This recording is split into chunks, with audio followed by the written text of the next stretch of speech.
നമസ്കാരം.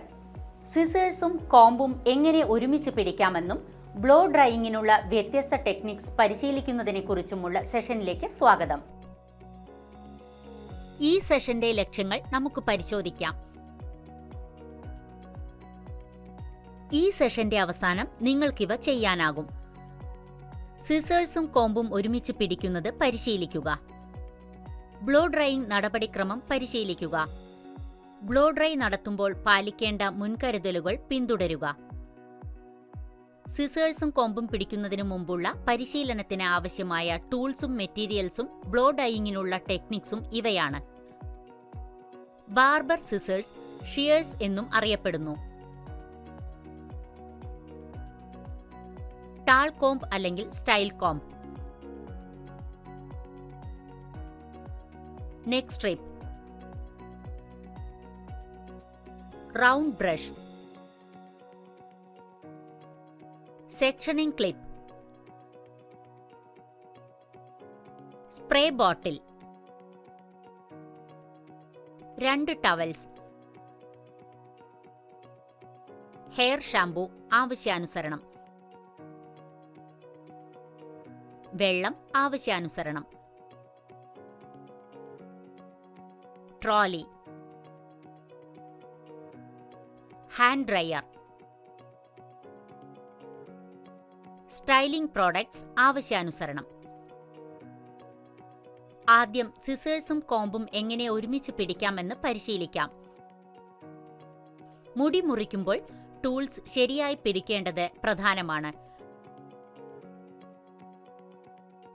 കത്രിക ശരിയായി പിടിക്കാൻ വലത് കൈ തുറന്ന് റിംഗ് ഫിംഗർ നിശ്ചലമായി ബ്ലേഡിന്റെ ഫിംഗർ ഗ്രിപ്പിലും ചെറു ഫിംഗർ ടങ്കിലും വെക്കുക. തമ്പ് ചലിക്കുന്ന ബ്ലേഡിന്റെ തമ്പ് ഗ്രിപ്പിൽ വെക്കുക. തുടർന്ന് സീഴ്സ് തുറക്കുകയും അടയ്ക്കുകയും പരിശീലിക്കുക. കൂടാതെ ഷിയേഴ്സും കോമ്പും ഒരുമിച്ച് പിടിക്കുന്നതിനുള്ള ശരിയായ മാർഗം പരിശീലിക്കുക. നമുക്കിപ്പോൾ ഷിയേഴ്സ് എങ്ങനെ പിടിക്കാമെന്ന് പരിശീലിക്കുന്നത് നോക്കാം. തമ്പ് ഗ്രിപ്പിന്റെ പിടിയിൽ നിന്ന് തമ്പ് നീക്കുക. റിങ്ങും ചെറു ഫിംഗേഴ്സും ഗ്രിപ്പിൽ നിന്നും ഫിംഗർ റെസ്റ്റിൽ നിന്നും വിടുക. വിരലുകൾ കേളിൻ ചെയ്ത് ഷിയേഴ്സ് പിടിക്കുകയും ചീകുമ്പോൾ അടച്ചും വയ്ക്കുക. തുടർന്ന് തമ്പിനും ഇൻഡെക്സിനും നടുവിരലിനും ഇടയിൽ കോമ്പ് പിടിക്കുക. കോമ്പ് കൈമാറുന്നതിനായി ഒരു ഉപവിഭാഗം പൊസിഷനിൽ വച്ച് കോമ്പ് ചെയ്യുക. വിരലുകൾ കട്ടിംഗ് പൊസിഷനിൽ വച്ച ശേഷം പിടിച്ചിരിക്കുന്ന കൈയുടെ തമ്പിനും ഇൻഡെക്സ് ഫിംഗറിനും ഇടയിൽ വെച്ചുകൊണ്ട് കോമ്പ് മാറ്റുക, അതായത് ഉപവിഭാഗം പിടിച്ചിരിക്കുന്ന കൈ.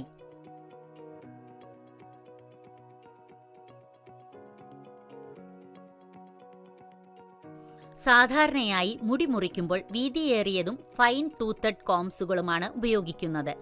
കൂടുതൽ ടെൻഷൻസ് നൽകുന്നതിനായി മുടി കോമ്പിങ്ങിനും പാർട്ടിങ്ങിനും വേണ്ടി വീതിയുള്ള ടൂത്തഡ് കോമ്പും കട്ടിങ്ങിനു മുമ്പുള്ള ഭാഗം കോമ്പിംഗ് ചെയ്യുന്നതിന് ഫൈൻ ടൂത്തഡ് കോംസും ഉപയോഗിക്കുന്നു. ഇവിടെ ടെൻഷൻ എന്നത് ഒരു സബ്സെഷൻ കോമ്പിംഗ് ചെയ്യുമ്പോഴും പിടിക്കുമ്പോഴും പ്രയോഗിക്കുന്ന സമ്മർദ്ദത്തിന്റെ അളവിനെ സൂചിപ്പിക്കുന്നു. വിരലുകൾ കൊണ്ട് എപ്പോഴും ടെൻഷൻ കൺട്രോൾ ചെയ്യുക. മുടി തുല്യമായി മുറിക്കുന്നതിന് സ്ഥിരമായ ടെൻഷൻ പ്രധാനമാണ്.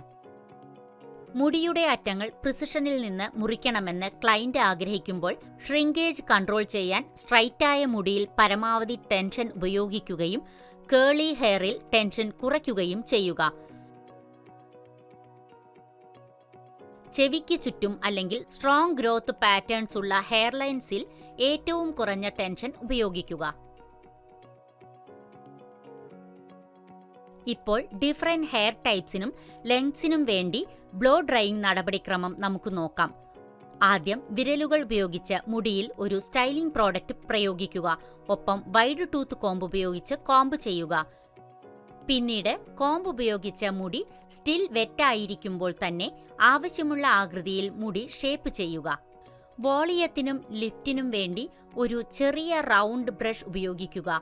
ബേസിൽ ഒരു മോസസ് അല്ലെങ്കിൽ സ്പ്രേ വോള്യൂമൈസർ പ്രയോഗിക്കുകയും ചെയ്യുക. അതിനുശേഷം ആവശ്യമുള്ള കേളിന്റെ സൈസ് അനുസരിച്ച് മുടി സെക്ഷനും പാർട്ടും ചെയ്യുക. ഇപ്പോൾ ചുരുളിന്റെ ബേസിൽ റൗണ്ട് ബ്രഷ് തിരുകുക. ലിഫ്റ്റ് ചെയ്യുന്നതിന്റെ ഡിഗ്രി വോള്യൂമിന്റെ തരം നിർണ്ണയിക്കുന്നു. പരമാവധി ലിഫ്റ്റിനായി ബേസിൽ ബ്രഷ് തിരുകി ഉയർന്ന ആംഗിളിൽ ഹെയർ സെക്ഷനെ മുകളിലേക്ക് നയിക്കുക.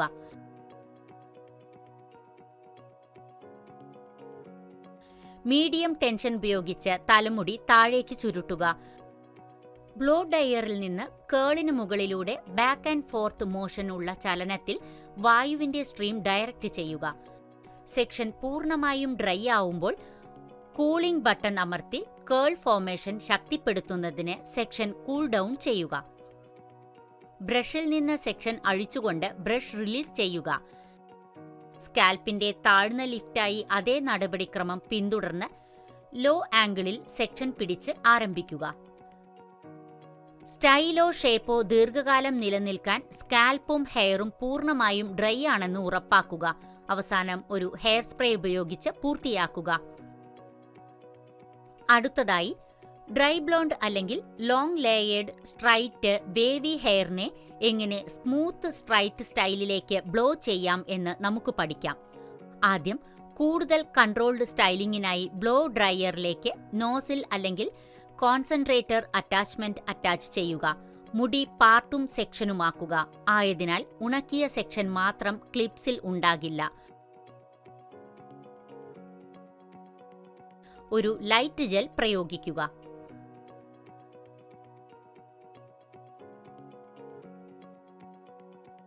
ഇപ്പോൾ 1 ഇഞ്ച് സബ്സെഷൻ ഉപയോഗിച്ച് കഴുത്തിന്റെ നേപ്പിൽ ആദ്യ സെക്ഷൻ ആരംഭിക്കുക. ഹെയർ സ്ട്രൈറ്റിംഗും സ്മൂത്തുമായി ഡ്രൈ ആക്കാൻ ഒരു ക്ലാസിക് സ്റ്റൈൽ ബ്രഷ് ഉപയോഗിക്കുക. ആദ്യത്തെ സെക്ഷന് കീഴിൽ ബ്രഷ് വയ്ക്കുക. മുടി താഴ്ത്തിപ്പിടിക്കുക. 1 ഇഞ്ച് സെക്ഷൻ എടുക്കുന്നത് തുടർന്നുകൊണ്ട് ക്രൗൺ വരെ പ്രവർത്തിക്കുക. ലോങ്ങർ സെക്ഷനുള്ളിൽ ക്രൗണിന്റെ ടോപ്പിലേക്ക് പ്രവർത്തിക്കുക. ഷേപ്പ് പരന്നതും സ്ട്രെയിറ്റുമായി നിലനിർത്താൻ ഇതേ ടെക്നിക് ഉപയോഗിക്കുന്നത് തുടരുക. ലോ എലിവേഷൻ ഉപയോഗിക്കുന്നത് തുടരുക. ഫ്രിംഗ് മുഖത്ത് നിന്ന് അകറ്റാൻ ഫ്രിംഗ് പിന്നിലേക്ക് ബ്രഷ് ചെയ്ത് ബ്രഷ് ഉപയോഗിച്ച് തലമുടി സ്ലൈറ്റ്ലി ഫോർവേഡ് തള്ളിക്കൊണ്ട് കവേർഡ് ഷേപ്പ് ഉണ്ടാക്കുക. കുറഞ്ഞ ക്രമീകരണത്തിൽ ഡ്രയർ സ്ഥാപിച്ച് ബ്രഷിലേക്ക് നോസിൽ ചൂണ്ടിക്കാണിക്കുക. ഡ്രൈയിങ്ങിന് ശേഷം ഫ്രിംഗ് മുഖത്ത് നിന്ന് അകന്നു പോവുകയും സോഫ്റ്റ് ലുക്കിനായി മുഖത്തിന്റെ സൈഡിലേക്ക് സ്ലൈറ്റ്ലി വീഴുകയും ചെയ്യും. ബ്ലോ ഡ്രയർ ഉപയോഗിക്കുന്നതിനുള്ള നടപടിക്രമങ്ങൾ പഠിച്ച ശേഷം ബ്ലോ ഡ്രൈയിങ് സമയത്ത് പാലിക്കേണ്ട ചില മുൻകരുതൽ നടപടികൾ ഇതാ. ബ്ലോ ഡ്രയർ ഒരിടത്ത് അധിക നേരം പിടിക്കരുത്. സ്കാൽപ്പിൽ നിന്ന് മുടിയുടെ അറ്റത്തെ ദിശയിലേക്ക് നയിക്കുക. സ്കാൽപ്പ് ബേൺസ് ഒഴിവാക്കാൻ എപ്പോഴും ഹോട്ട് എയർ സ്കാൽപ്പിൽ നിന്ന് അകറ്റുക. ബ്ലോ ഡ്രയർ എല്ലായ്പ്പോഴും മുടിയിൽ നിന്ന് 6 ഇഞ്ചസ് അകലെ പൊസിഷൻ ചെയ്യുക. അതുവഴി ക്ലോസർ റേഞ്ചിൽ ശക്തമായ ചൂടിൽ മുടി ബേൺ ആവില്ല. താഴോട്ടുള്ള മോഷനിൽ ബ്ലോ ഡ്രൈ ചെയ്യുക. കാരണം മുകളിലേക്ക് ബ്ലോ ഡ്രൈ ചെയ്യുന്നത് മുടിയെ വളരെയധികം ഡാമേജ് ചെയ്യും. ഹീറ്റ് കാരണം ഡാമേജ് സംഭവിക്കാൻ സാധ്യതയുള്ളതിനാൽ ഒരേ സ്പോട്ടിൽ കൂടുതൽ സമയം ബ്ലോ ഡ്രൈ ചെയ്യരുത്. ബ്ലോ ഡ്രയർ ചുറ്റും നീക്കുന്നത് തുടരുക. എന്നിരുന്നാലും അത് വേവ് ആവുകയോ ചുറ്റും ജർക്ക് ആവുകയോ ചെയ്യരുത്. ചർച്ച ചെയ്ത പ്രധാന പോയിന്റുകൾ നമുക്ക് പുനർവിചിന്തനം ചെയ്യാം. കോംബും ഷിയേഴ്സും ശരിയായ രീതിയിൽ പിടിക്കാൻ പ്രാക്ടീസിംഗ് ചെയ്യുന്നത് നിയന്ത്രണം ഉറപ്പാക്കുകയും മസിൽ സ്ട്രെയിൻ ഒഴിവാക്കാൻ സഹായിക്കുകയും ചെയ്യുന്നു.